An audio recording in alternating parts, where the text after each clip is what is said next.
IMOTEP, Bekanefer, soyez les bienvenus ici sur le plateau du Père Ankh Mtouti dans le département de Lafayette. Dans Lafayette, aujourd'hui, nous évoluons dans la description des symptômes de la symptomologie, mais aussi dans les titres circonstanciels et culturels qui portent des conséquences, qui portent les personnes à venir justement nous fréquenter, nous rencontrer à Lafayette. Vous devez savoir qu'à Lafayette fournit les traitements spirituels et culturels, mais ce que les pères Ankh donnent, c'est encore quelque chose qui a beaucoup plus de valeur. Les pères Ankh, après les traitements, donnent une éducation culturelle qui est nécessaire. Et la cause de plusieurs maux est le manque d'éducation culturelle. Douane-Cher. Aujourd'hui, nous allons affronter un thème nouveau qui, lui, a pour titre les enfants malades. Les enfants malades, les enfants qui naissent malades. Nous avons toujours dénommé une situation contradictante en Occident. La plupart des enfants africains qui naissent en Occident, eh bien, ce sont des enfants qui naissent avec beaucoup de problèmes de maladies, beaucoup de retardés mentaux. Aujourd'hui, nous allons essayer avec la collaboration de notre moute, Eruka Nefer Ra Kuchinecher, essayer de rentrer dans cette réalité, essayer de comprendre pourquoi, au fait, nous avons ces problèmes. En fait, cette problématique ou cet environnement est très important. Parce que ce que nous allons affronter ici, nous allons affronter la question culturelle. Quand nous rentrons dans le monde des enfants autistes et les retardés mentaux, nous allons les classer par rapport à leur apparence. Quelque chose que vous aurez toutes aussi remarqué est que les enfants autistes et les retardés mentaux généralement ont des visages particuliers. C'est-à-dire, ils sont divisés par rangées des caractéristiques physiques, physiologiques. Certains se ressemblent tous. On en voit un.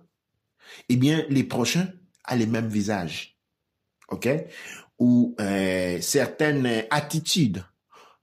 L'attitude des uns, eh bien, on peut les trouver dans d'autres 50 000 qui, cependant, n'ont aucun lien parental, ne se connaissaient pas et ne se sont jamais vus. Quand nous allons prendre certaines catégories, dans l'autisme, il y a plusieurs catégories. Quand nous allons prendre une catégorie bien définie des enfants autistes, c'est par exemple en Angleterre, et nous en prenons les enfants autistes de la même catégorie en Allemagne ou en France, nous allons noter qu'ils ont les mêmes caractéristiques visage, au point où nous pouvons dire qu'ils ont les mêmes lignements de visage. Les mêmes caractéristiques des yeux, les mêmes lignements des yeux, les mêmes regards. Ça, c'est quelque chose qui est très, très, très important. Parce que ces regards-là, ces manières-là d'être, d'agir, correspondent aux manières d'agir et au visage de certains génies. Dans les traditions ancestrales, dans les traditions noires, dans un premier temps, quand la femme est enceinte, la femme ne montre pas son ventre. Tout le monde sait qu'on n'a jamais vu le ventre des femmes enceintes avant d'être arrivé en Europe. Vous ne voyez pas le ventre d'une femme enceinte qui est toujours ouverte. Vous la voyez jamais ni dehors. Il y a tout un système de protection psychique et spirituelle qui entoure la femme enceinte parce que nourrissant un autre être à l'intérieur d'elle, beaucoup de protections naturellement garanties par la culture tombent, deviennent basses. C'est la raison pour laquelle la vie d'une femme enceinte est régulée selon un code culturel bien défini. Ce code culturel est notamment fait des interdits en termes alimentaires. Ce que l'on peut, ce que l'on ne fait pas. Où on peut y aller, où on ne peut pas aller. Pourquoi c'est là? Parce qu'il y a connaissance dans le monde ancestral que non, nous ne vivons pas seuls sur cette planète. Pas pour parler des extraterrestres, mais sur notre plan d'existence, nous avons plusieurs réalités qui s'interpénètrent et compénètrent. Et d'où l'exigence d'une certaine, disons, l'exigence de protection. Et la tradition, la culture apporte seulement des traditions qui ont été incorporées dans les habitudes de vie de chaque jour. C'est ainsi qu'une femme enceinte, non seulement a une protection qu'elle porte sur elle, généralement nos mamans avaient au bout du pagne un nœud qui contenait une pierre de cristal, qui contenait des feuilles, spécialement quand la femme était enceinte, il avait toujours dans le bout de sa pagne ces nœuds-là qu'il portait toujours avec elle. Moi, je me souviens encore, j'ai les mémoires de ces éléments-là. Familiale, où la tante qui était enceinte avait toujours au bout de sa panne quelque chose comme une pierre qui était bien enchevêtrée dans la panne. Sa nourriture, elle ne mange pas ce qui vient de n'importe où. Une femme enceinte ne mange pas de la nourriture commerciale, c'est-à-dire une nourriture qui a été achetée à la rue. Parce que l'on ne sait pas l'état mental, spirituel, psychique de la personne qui a préparé sa nourriture. Une femme enceinte ne mange pas des aliments commerciaux, mange ce qui est produit à la maison. Donc, il y a tout un code de comportement qui tutile la vie de la femme enceinte. Il y a certaines herbes qui lui sont administrées pour protéger soit la femme et soit l'enfant. L'accouchement est préparé culturellement. L'endroit de l'accouchement n'est pas seulement protégé chimiquement, mais elle doit être aussi protégée spirituellement parce que dans ces moments-là, la femme est en train d'ouvrir son monde intérieur. Et les protections chimiques ne sont pas assez. Parce que s'il y a des éléments impurs autour du lieu de la naissance, eh bien, l'enfant qui sort, qui touche pour la première fois le monde extérieur, se fera infecter. La femme qui lui ouvre ce monde intérieur pour faire sortir l'enfant sera aussi infectée, sinon possédée.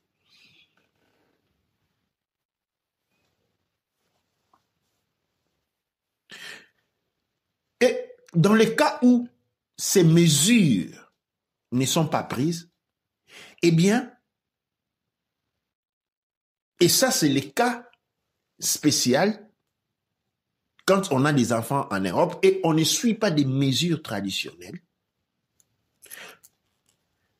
Il faut savoir que les mauvais esprits et les esprits errants en Europe, ils ont une très grande liberté plutôt qu'en Afrique. Cette liberté naît du fait des guerres que l'Europe a connues. La guerre des 100 ans, la Première Guerre mondiale, Deuxième Guerre mondiale, a créé une grande quantité des esprits errants, mais non seulement la perte des cultures occidentales, les cultures anciennes, païennes, occidentales. Cette culture qui avait les cultures, les comportements humains disciplinaient aussi les comportements des esprits. Et ceux-là ont été perdus. Eh bien, en Europe, nous avons comment je peux dire, c'est les pépins, c'est les nus. Pardon, c'est comment on dit, les noyaux ou les nids en termes de nids d'oiseaux des esprits errants et des esprits mauvais. Les esprits errants et les mauvais esprits en Europe ont les plus grands grades niveau de liberté possible. Bien que les médias fassent paraître l'Afrique ou l'Asie comme un endroit où on trouve de n'importe quoi, la réalité est complètement le contraire. Les possibilités de se faire contaminer spirituellement est 50 fois plus élevées en Europe qu'en Afrique. Les possibilités de se faire contaminer spirituellement est 100 fois plus élevées en Europe qu'en Asie. Et ça, c'est ce que nous ne percevons pas normalement. Et maintenant, dans un environnement aussi contaminé, aussi infecté spirituellement, et dû aux mauvaises pratiques culturelles ou l'absence des pratiques culturelles, l'absence de la conscience culturelle, parce que la culture occidentale la culture de l'Europe chrétienne est une culture hybride qui ne trouve pas de souches véritables. Bien entendu, vous trouvez toujours dans certaines parties de l'Europe la persistance des cultures anciennes. Et là, à ce moment-là, certains éléments de protection sont garantis. Mais la présence des esprits errants et des esprits mauvais en Europe est absurde. Beaucoup plus que nous en avons en Afrique centrale en ce moment même.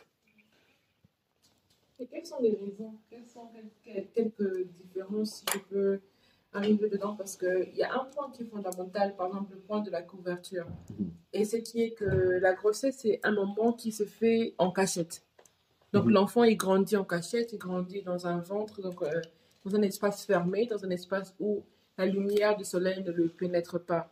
Et donc, beaucoup de femmes, qu'est-ce qu'on fait? On prend et on couvre la grossesse. Et quand l'enfant naît aussi, pour quelque temps, on cache l'enfant d'abord dans une maison, on le protège dans un espace fermé, très proche de la maman. Et au fur et à mesure que l'enfant grandit, il part un peu plus loin de la maman. En même temps, quand l'enfant il est petit, même quand il dort ou quoi que ce soit, on le recouvre dans un cocon pour le fermer le plus possible parce qu'il doit respirer, bien sûr. Donc, on essaie de restreindre cette relation avec l'extérieur que l'enfant peut avoir brusquement. Et par exemple, on ne fait même pas des photos pour mettre sur Facebook, on ne fait pas des photos nouveau-nés jusqu'à un certain âge. Et voilà, donc c'est certains éléments très importants dedans. Mais aussi, qu'est-ce qui fait encore, si on enlève cette partie qui est que les gens, ils ont perdu l'hygiène, dans le sens où ils ont perdu ce qu'il faut faire, par exemple, pas seulement pour protéger physiquement, mais aussi spirituellement, mais aussi dans certaines bases, parce que déjà, comme on explique, c'est seulement en Europe qu'on retrouve des ventres enceintes, mais dehors comme ça. Une femme enceinte grosse, on la voit comme ça. Mais c'est vrai que sur Kama, sur Katiopa, on ne voyait pas ça. Et ça fait poser des questions pour pourquoi c'était protégé. Parce que bien évidemment, dans beaucoup de territoires, sur Katiopa, il fait plus chaud qu'en Europe déjà.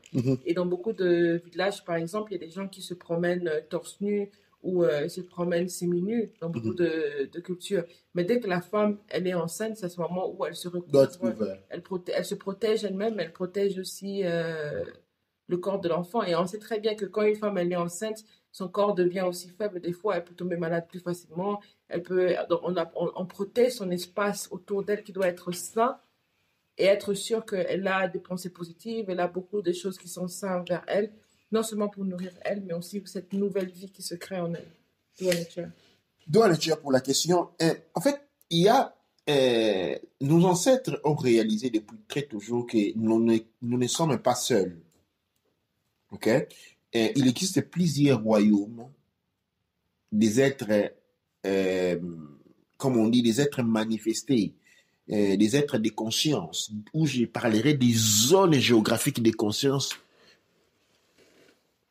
qui partagent les mêmes espaces, ces points de vue de fréquence. C'est-à-dire, il existe maintenant un code. Il existe un code de convivence. Okay, non? C'est pourquoi, par exemple, vous allez voir que dans les traditions anciennes, aux femmes était demandé de se déplacer en ayant les cheveux couverts. Et quand vous regardez même dans les documents historiques, le document africain qu'on a manipulé, qu'on appelle la Bible, quand on parle des réunions, on dit les femmes qui se présentent dans les réunions doivent avoir les yeux courbés à leur propre protection. Parce qu'on dit les Elohim, ok, qui sont en réalité, quand on parle de ces gens, pas des Elohim, on est en train de parler des hybrides. C'est-à-dire ceux qui sont des moitiés, quand on parle des Elohim, dans ce cas-là, on est en train de parler les seigneurs, non? C'était les moitiés humains et les moitiés hybrides, qui étaient aussi accompagnés, quand on parle, ceux que l'on voyait physiquement, ok? Il y a ceux que l'on ne voyait pas physiquement, qui sont les hybrides à 100%, et ceux que l'on voyait physiquement, ce sont les moitiés humains, moitiés hybrides. On dit, c'était les envoyés, c'est-à-dire, c'était les fameux, comment on appelle, c'était les fameux prophètes, les hybrides, ceux qui étaient entre les hommes et les génies, ceux qui avaient cette fonction, les rois prêtres, C'était ces gens-là. Alors, ces gens disaient, quand ils venaient dans les réunions, ok, les femmes devaient se couvrir les cheveux parce que ces gens-là étaient excités par la vie des cheveux de ces femmes-là. Vous voyez là où ça rentre. Et c'est pourquoi même dans les traitements, nous avons les femmes se couvrent toujours les cheveux. Pourquoi? Parce que ces esprits-là sont excités par cela. Ok. Maintenant, quand une femme, une fille sort de la rue, se met des cheveux luxuriants, se dresse, se met en mini-jupe, ce n'est pas seulement les hommes qu'il est en train d'attirer, il est aussi en train d'attirer ces esprits-là pour lesquels nous avons une certaine, comment je peux dire, ce sont des esprits pour lesquels nous avons une certaine parenté en termes génétiques. Nous ne sommes pas aussi différents les uns des autres. Ils n'ont pas un corps physique. Nous avons aussi affaire avec les esprits errants et les mauvais esprits qui sont attirés par la beauté expressive d'une femme. C'est pourquoi dans certaines cultures, on dit à une femme que seul ton mari a le droit de te voir. En fait, cela a été traduit comme une forme d'esclavagisme. Non, c'était une norme de protection de la femme même. Parce que l'on dit, pourquoi on dit seul ton mari? En fait, c'est une loi qui est à caractère indicatif. Quand on dit seul ton mari, okay, on veut dire seul tes proches. Okay, on dit seul ton mari, mais ce n'est pas la lettre seul ton mari. Par ton mari, on veut dire ta famille proche, pas les autres. C'était à ce caractère-là. Maintenant, tous savons que la poitrine d'un homme n'est pas attirante. Sauf qu'aujourd'hui, que les gens sont devenus complètement des débravés. La poitrine d'un homme n'est pas attirante. Donc, il n'y a aucun esprit. Généralement, vous ne trouvez pas une femme qui te dise qu'elle est attirée par la poitrine d'un homme. Et donc, même les esprits errants ne sont pas attirés par la poitrine d'un homme. Mais la dignité d'un homme peut attirer. C'est comme ça. À partir d'un certain âge, les gens commencent à se vêtir. Et donc, ceux qui viennent nous dire qu'en Afrique, les gens n'avaient pas de vêtements et qui s'habillaient avec les caches-sexes, ils ne peuvent être plus loin de la réalité parce que la tradition africaine nous enseigne que la nudité est quelque chose de très particulier parce que nous avions connaissance de l'interaction avec les autres mondes et que la nudité peut attirer de mauvaises choses. Donc, il n'est absolument pas question que vous voyez quelque part où les gens sont nus s'ils n'ont pas été forcés à cela. La seule manière d'avoir des gens nus, c'est qu'ils ont été forcés à cette attitude. Normalement, la culture l'interdit déjà de la base. Et retournons à la question, c'est-à-dire, quand nous commençons à perdre cet élément-là, quand nous commençons à perdre la culture, quand nous commençons à abandonner la culture, nous commençons à voir cette manifestation.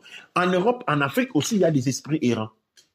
C'est pourquoi mes ancêtres avaient conçu des mécanismes de vie en utilisant spécialement la femme enceinte et les nouveau-nés. Quand un enfant est né, il reste dans la chambre des parents, où seuls les proches parents peuvent y rentrer, frères et sœurs, cousins. Les autres personnes n'y rentrent pas. Même les voisins, des fois, doivent attendre que l'enfant mature pour pouvoir les voir. Après, l'enfant est apporté dans les salons après quelque chose comme 3 à 4 semaines après sa naissance. Après cela, l'enfant reste à la maison jusqu'au 3 ou 4e mois avant de pouvoir être mis dehors. Mais quand on dit dehors, on n'est pas en train de dire de porter l'enfant au marché. Quand on dit dehors, ça signifie autour de la concession, autour de la maison. C'est seulement à un état d'immaturité bien donné, quand la protection de l'enfant commence à se développer, que l'enfant peut aller être porté en environnement extérieur. Ça, c'est une autre raison. Par exemple, les enfants, par exemple, en Afrique, nous avons ce qu'on appelle les femmes sages qui donnent naissance. Mais vous n'avez jamais vu dans une femme sage recevoir les femmes pour venir leur faire donner naissance chez elles. Non. Vous ne verrez jamais cela qu'une femme chaise dit ça c'est ma maison. Quand vous êtes enceinte, déplacez-vous, venez jusqu'à chez moi pour accoucher. Non, c'est toujours elle qui allait accoucher. Parce que là où l'enfant a été accouché, il doit rester là jusqu'à la maturité. Et cela avait été bien. Ce n'était pas des normes mises en air comme ça. Parce que l'enfant doit rester dans l'endroit où il est pour sa protection spirituelle. Et oui. J'allais malades. dire, dans les hôpitaux, c'est plein de malades. Et certains hôpitaux sont à côté des cimetières. OK? Moi, comme par exemple ici à Glasgow, l'hôpital où il y a la maternité, au derrière de ça, il y a un cimetière. Wow. OK? Il y a un grand cimetière, énorme cimetière. Et juste aussi à côté, il y a une morgue. Alors, cet enfant-là, dès sa naissance, la femme est affectée, contaminée par tous ces esprits-là, errants et mauvais qui tournent autour de ces centres hospitaliers, attirés par les souffrances des personnes malades. La souffrance des personnes attire les mauvais esprits autour. C'est pourquoi une personne malade est toujours accompagnée. On est toujours à côté de lui, on ne peut pas les laisser seuls. Parce que quand il commence à se plaindre, il va attirer autour de lui de mauvais esprits. Et dans cet endroit-là, les enfants naissent. Et vous voyez maintenant, on a déjà un grand problème sur ce point-là. Maintenant, quelqu'un me dit, mais qu'est-ce que je peux faire? Je suis en Europe, je ne peux pas faire naître mon enfant en Europe. Souvenez-vous que les Blancs, quand ils venaient en Afrique, leur femme tombait enceinte, ils rentraient pour leur donner naissance en Europe, en Europe et pas en Afrique. La seule raison que vous voulez que vos enfants naissent en Europe, c'est parce qu'ils puissent, c'est pour qu'ils puissent avoir la nationalité européenne. Eh bien, il faut savoir que cette nationalité européenne n'est pas gratuite. Elle n'est pas gratuite. Je vous ai donné les coûts qu'il faut payer pour ça. L'enfant est possédé généralement. Et cette possession conduit à plusieurs situations d'autisme et retardé mental qui sont simplement que l'enfant n'est pas lui-même à l'intérieur. Il y a un esprit errant qui, s'introduisant en lui, empêche l'enfant de pouvoir grandir normalement et donc provoque des maladies qu'il sait porter lui-même déjà lui-même. OK? Les femmes qui finissent dans les hôpitaux quand ils sont malades, ils se retrouvent fécondés par ces entités-là. Parce que quand on est à l'hôpital, vous êtes hospitalisé à l'hôpital. Ce n'est pas pour rien qu'en Afrique, on s'est hospitalisé chez soi. Et les médecins venaient te traiter chez toi. Maintenant, il faut être hospitalisé à l'hôpital. Et quand tu dors, les esprits errants sont là parce que l'hôpital, c'est juste... L'hôpital, et derrière l'hôpital, il y a un grand cimetière. Et il y a une morgue. Et il y a des esprits des autres gens qui souffrent à part sa propre souffrance, qui attirent un monde complètement négatif. C'est très négatif d'apporter des enfants, de faire naître des enfants à l'hôpital, tout comme de les porter à l'hôpital. Dans un système conscient et positif, si un médecin doit visiter l'enfant, eh bien, c'est les médecins qui vont vers l'enfant et non les contraires. Et non les contraires. Ça fait penser. Et donc, je disais que en Afrique, en Europe, il y a une très grande ambulance des esprits. Parce qu'il n'y a pas d'ordre culturel qui ne sont plus respectés, généralement. Bien entendu, il existe des endroits où les normes culturelles sont encore respectées, mais elles sont mourantes. Maintenant, j'ai reçu la question d'une scénette. Je ne sais pas, je vais demander à Géry de lire la question. Demander de lire la question. Parce que la question ici met en exergue un autre élément. Parce que généralement ici dans la présentation de cette émission, les enfants malades, et nous avons parlé plus des enfants qui sont en Occident. OK? Qui sont en Occident, et nous allons, avant de donner une marche à suivre, si nous serons en mesure de le faire, eh bien, il y a une marche, c'est-à-dire il y a une question, lui, qui naît d'une scénette qui a suivi une des émissions passées, qui, en fait, pose une question au niveau de l'Algérie. Je ne sais pas si nous sommes prêts, oui. Oui, au à tous, j'ai une préoccupation. Comment s'appelle la sœur, en fait? Elle s'appelle, donc on a la sonnette Saunois. Saunois. Sonnette Saunois, c'est une sœur qui nous suit très souvent. Oui. Douane Etcher à toi. Douane Etcher. Alors, elle dit, j'ai une préoccupation. Quelle explication peut-on donner à la montée de naissance des enfants particuliers en Afrique, enfants autistes, attardés mentaux et trisonomiques et autres? que pouvons-nous faire pour soigner ces enfants ou éviter de mettre au monde des enfants qui auront des problèmes? Et je pense que quand elle dit en Afrique, elle pense aussi que c'est le peuple noir qui se trouve en Europe qui donne naissance à ces enfants. Voilà. Oui, nous avons dans ce cas une double situation. Je pense que j'ai élucidé tant que bien, tant que mal, tant que bien la situation que nous avons en Europe. C'est-à-dire, nous avons parlé de l'errance des esprits et nous avons parlé du positionnement des cimetières. C'est-à-dire, les cimetières sont généralement derrière les hôpitaux. La morgue est justement à côté de l'hôpital. OK? Et qui étaient des choses qui, dans les anciennes cultures, qui étaient complètement inconcevables. OK? Et nous avons parlé de l'attitude, par exemple, d'apporter les enfants dans les hôpitaux. Or, dans l'ancienne culture, même dans la culture occidentale, même celle-là, il n'y a pas jusqu'à pas très longtemps, c'est les enfants étaient visités. Nous avons parlé de la naissance des enfants. L'enfant ne doit pas naître dans un endroit sain seulement physiquement, il doit être dans un endroit sain spirituellement. Or, les hôpitaux sont les endroits les moins sains possibles. Hein? Une forêt vierge est 50 milliards de fois plus propre qu'un hôpital.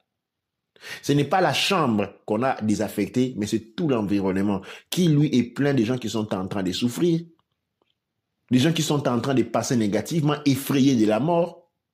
Il y a une morgue avec des gens qui sont à peine morts, et puis il y a un cimetière. Ce n'est pas un environnement pour un enfant de naître.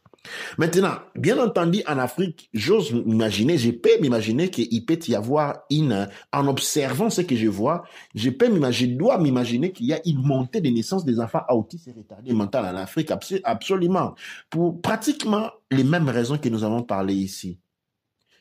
L'Afrique est en train de se transformer culturellement en Europe.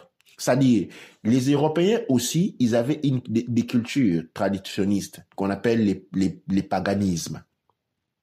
La destruction de ces structures culturelles ont porté à l'exaspération du trafic des esprits mauvais et errants.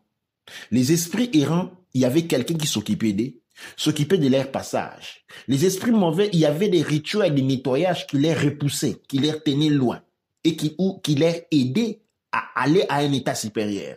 Avec la mort des cultures, parce que les cultures n'ont pas seulement le rôle de discipliner les êtres humains. Les cultures ont pour rôle, les cultures et traditions pour rôle de discipliner les êtres sensibles, manifestés et non manifestés. Donc certaines cultures, certaines pratiques culturelles que nous faisons n'ont pas seulement les résultats dans le monde visible, ils ont un résultat dans le monde invisible. En nettoyant, en purifiant un endroit, on purifie aussi les esprits qui y sont. Parce que certains esprits appartiennent à des environnements bien donnés. Ils ne peuvent s'en aller. Et quand cet endroit-là devient impur, eh bien ces esprits aussi deviennent impurs. Donc les rituels de purification avaient pour rôle de purifier non seulement l'humain, mais aussi les esprits. Parce que c'est l'homme à qui a été donné cette capacité de purifier les esprits même. Ceci dit, le processus de désacculturation en acte en Afrique, ok? Parce que maintenant aussi en Afrique, souvenons-nous, dès qu'on voit une vidéo, c'est une femme nue. Dès qu'on voit une vidéo, c'est une femme nue. L'événement de l'Internet a porté à l'exaspération parce que si nous allons faire un recensement de la nudité entre les Européens, les Occidentaux et les Africains, nous allons trouver que les Orientaux en nudité, on a peut-être les 5%. Les Européens, les 30%, ce qui fait 35%, les Africains prennent les restes. Les habitudes malsaines, les hôtels de passage ne font que se multiplier, qui étaient des endroits de honte, sont devenus des endroits d'excellence. La culture de la légèreté, les corps dehors, les cheveux mis toutes les plantes qui sont, avec les femmes se mettent des plantes qui ont été fait sacrifice en Inde. Mais ces cheveux-là, pourquoi ont-ils été sacrifiés? Admettons qu'une femme indienne a sacrifié ses cheveux pour que son père malade guérisse. Mais ce sacrifice-là a été donné à qui? à cet esprit qui rend les pères malades. Maintenant, l'esprit qui te rend le père malade, s'il accepte le sacrifice, c'est-à-dire il est dans ces cheveux-là. Et ces cheveux-là vont être vendus à toi. Et toi, tu vas les acheter et mettre sur la tête. Maintenant, il y a une alliance entre toi et cet esprit porteur de cette maladie-là. Non seulement cette maladie va t'affecter, mais aussi va affecter l'enfant que tu vas enfanter. Parce qu'à ce moment-là, l'enfant que tu vas enfanter, c'est l'esprit, c'est l'enfant d'un djinn, d'un génie. Et tu vois, il n'est pas retardé. C'est une symbiose entre l'humain et un génie qui n'a pas été bien faite qui porte à ces résultats-là. Et maintenant, le fait qu'en Afrique maintenant aussi, la culture de la femme sainte qui se comporte d'une certaine manière est en train de disparaître. Les respects, tenir l'enfant à l'intérieur de la maison, non, on n'en veut plus. Les hôpitaux sont de plus en plus endroits de souffrance parce que dans la culture africaine, les gens ne tombaient pas beaucoup malades. Et quand tu étais à l'hôpital, généralement, tu étais seul. Où il y avait très peu de personnes dans les hôpitaux. Maintenant, les hôpitaux sont pleins parce qu'il y a accroissance de la souffrance. Et toute cette souffrance-là attire les esprits mauvais, les esprits errants. Les gens s'accouplent de manière impure, de manière insaine, de manière, parce qu'il existe dans la copulation des protections comme les préservatifs, mais il y a aussi des protections spirituelles qui doivent être prises. Quand les protections spirituelles ne sont pas être prises, vous êtes en train de vous accoupler et dans la maison à côté, les gens sont accablés de souffrance. Eh bien, tous ces esprits-là sont autour de vous. Et la femme va aussi être possédée. C'est-à-dire, en Afrique, la situation est due à une manque de culture, à une perte de culture, à la négligence sur les normes culturelles. Les normes culturelles africaines sont dures, c'est vrai, mais c'est pour garantir la sécurité et la sécurité, la prospérité et le développement. Quand on recherche la liberté, sous l'excuse que l'on veut être libre, eh bien la liberté n'existe pas. La liberté n'existe pas dans la manière dont nous la concevons. Parce que nous sommes tous interconnectés. Toutes les actions que vous faites ont des conséquences sur la vie des autres. Tout comme les actions que les autres ont des conséquences sur votre vie. C'est pourquoi la culture impose des normes éthiques et moraux pour garantir un équilibre. C'est-à-dire, dans le cas où chacun fait des choses pour les biens des autres, de la communauté, en fait, on fait des choses pour les biens des autres. Je ne sais pas notre mood si on a répondu à la question. Tu vois, Laetitia, je pense qu'on a bien répondu à la question parce que c'est un sujet qui est très, j'ai envie de dire, très critique aussi parce que ça touche tellement beaucoup d'éléments. Mais en même temps, il y a une chose qui est très importante à savoir, c'est que il faut toujours se rappeler que le diabète, par exemple, aujourd'hui, c'est une maladie qu'on connaît comme le diabète, mais il y a pas très longtemps, c'était la maladie du sucre. Mhm. Ça voulait dire que quand une personne mangeait quelque chose qui était sucré et tombait malade, on appelait ça la maladie du sucre parce qu'il y avait un taux de sucre élevé dans le corps. Mhm. Et beaucoup de maladies on n'avait pas la compréhension pour les expliquer avant, c'était des maladies, genre on disait que la personne était soit maudite ou bien la personne était, c'est Dieu qui voulait que la personne naisse comme ça. Mais en réalité, on doit reconnaître que si on voit une sorte d'anomalie dans une chose, dans la vie, si on retrouve une anomalie dans la vie, on retrouve une anomalie quelque part, ça ne veut pas dire que la personne en soi est maudite ou quoi que ce soit, mais ça veut dire qu'il y a des choses qui ont été faites que soit par au-delà de notre entendement, que nous devons trouver une manière pour réparer de manière scientifique, mais aussi de manière spirituelle, dans le sens où il faut aussi aller avec la conscience. On ne va pas aller sans conscience pour réparer toutes ces fautes. Donc le point, c'est quoi? C'est que c'est très important de comprendre que toute anomalie à la vie, et surtout tout élément ou tout élément maladie, ou même je peux appeler malformation, qui impacte à la qualité de la vie, même si aujourd'hui on ne comprend pas d'où ça vient, il y a une réalité, il y a une raison, et c'est des choses qu'on doit bien évidemment prendre le temps pour bien comprendre. Et c'est très important de prendre sur lumière, surtout la partie qui est qu'avoir un hôpital. Qui ne sait pas qu'avoir un hôpital où d'un côté dans une chambre il y a quelqu'un qui meurt, dans l'autre chambre il y a quelqu'un qui naît, que c'est pas normal. C'est un peu comme si on mangeait dans la toilette. Exactement, ouais. On le fait pas, on mange pas là où on fait caca, on le fait pas. Donc il y a une partie c'est pour manger, l'autre partie c'est pour les besoins. Et donc c'est ce mélange là où encore on a une personne qui est désespérée parce qu'elle est malade, pendant qu'il y a une femme qui est désespérée parce qu'elle veut donner naissance. C'est deux désespérations différentes, si on veut appeler ça comme ça. Donc évidemment, on doit avoir cette conscience et revoir que le système qu'on a aujourd'hui, il a fonctionné, il nous a amené là où on est, mais il fonctionne plus. Et donc, si on veut être plus conscient demain, dans le futur, on doit revoir ce système et on doit avoir une étude et on doit bien regarder, même ce que la science nous dit qu'il n'y a pas de réponse. Parce que tout ce qu'on a comme réponse aujourd'hui, ce sont des réponses pour des choses qui, il y a 10, 50 ou même 100 ans, il n'y avait pas de réponse pour elles. Et c'est comme ça que c'est très important de reconnaître ça. Et aujourd'hui, c'est qu'on appelle, comme on appelle les djinns, on appelle tout, on voit que même quand on parle de parasites, les parasites, maintenant on peut voir les parasites dans les microscopes aujourd'hui. Il y a beaucoup de temps, quand on parlait des parasites dans le corps, c'était difficile à expliquer à quelqu'un que tu as quelque chose dans ton corps qui te tue.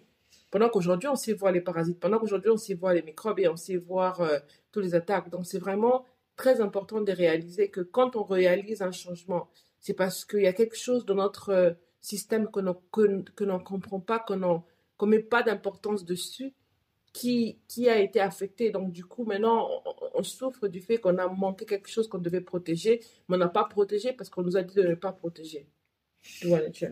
Douane Etcher, absolument. Nous allons, je pense, nous arrêter ici dans cette présentation et nous allons insister sur le point que lorsqu'on vit en Occident, le devoir de protéger, de pratiquer sa culture, le devoir de rechercher, d'agir dans sa culture est 10 fois plus fondamental que lorsqu'on est en Afrique. Quand on est en Afrique, généralement, il y a des mécanismes qui ont été mis en place par nos ancêtres. Et même si on n'en est pas conscient, ils sont là et ils protègent. Ce sont des mécanismes qui se manifestent dans les habitudes, dans les dits, dans les constitudes, ce que l'on fait. Chez nous, on fait comme ça, on fait comme ça. Pendant que quand on vient en Occident, on est exposé à un monde et quand on n'a pas les yeux ouverts, qu'on ne voit même pas. Et dans un monde qu'on ne voit pas, on doit être recroquevillé sur soi. Recroquevillé sur soi, en ces termes, signifie vivre exclusivement en abordant sa culture. C'est faire très attention à des éléments culturels, faire très attention à ce que l'on fait, ne pas jeter sa propre culture tout simplement parce qu'on ne comprend pas pourquoi on les fait, mais plutôt aller comprendre, aller rechercher, aller trouver les raisons, aller faire des enquêtes pour comprendre pourquoi on a dit que ça on doit se comprendre de cette manière, pourquoi dit-on que ça doit être fait, pourquoi cela doit être obligatoire plutôt que d'aller jeter quelque chose qui a été pratiqué depuis les millénaires, pour aller embrasser quelque chose qui semble donner un sens, mais qui ne t'appartient pas. Parce que les conséquences dans ces cas-là sont péculiers. Les conséquences dans ces cas-là sont graves, sont énormes. Et donc, je vous salue, avant de finir, j'allais répondre à la question que tous vont se poser, c'est comment remédier à la situation. Eh bien, vous pouvez nous contacter dans ces cas-là et sur base de la situation, nous allons étudier. Nous n'offrons pas une solution, poum, on va vous guérir. Spécialement dans ces cas très singuliers des enfants qui naissent infectés par les djinns. Parce que ça, la réalité. Quand nous avons les autistes et les retardés, nous avons des enfants qui sont infectés. Mais d'une infectation puissante parce que ça commence à la naissance. Alors, ou quelques années après la naissance. Et généralement, aujourd'hui, on voit des enfants qu'on met dans des avions à l'âge de 3 mois qui passent de la terre dans le ciel et puis ils descendent. On est content parce qu'on a voyagé avec un enfant de 3 mois dans un avion. On est sans savoir à quel danger on expose cette personne-là.